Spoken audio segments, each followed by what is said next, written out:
knjigu naći ćete u gotovo svakoj knjižari. Naći ćete kod uličnih prodavaca koji trguju knjigama. Nalazi se u gotovo svakoj većoj biblioteci. Za početak, deo savremene srpske kritike slaže se.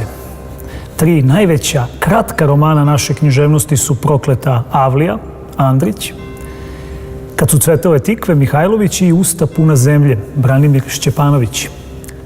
Kakav netipičan naziv za knjigu, čak i u vremenu kada nam se sasvim neopravdano može učiniti da ništa više ne može da nas iznenadi. Dobre knjige imaju kapacitet da iznenade, a najbolje da zapanje.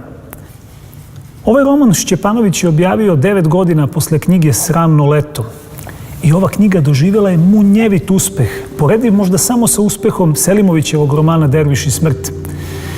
Doživjela je 100.000 primjeraka u 10 izdanja, a prevedena je na 27 stranih jezika.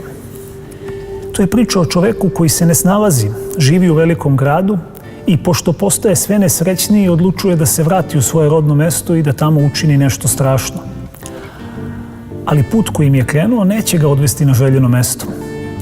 Ali ovom prilikom možda bi najbolje bilo pročitati nešto umesto pogovora, politika.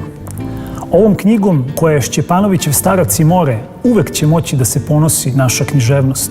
Nin, to je vrhunsko delo posle koga čitalac ostaje sa utiskom da je njime sve rečeno.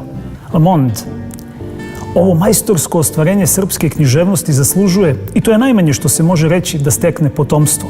Ipak, možda je najveći kompliment ovaj roman dobio u Belgiji, Notre Dame.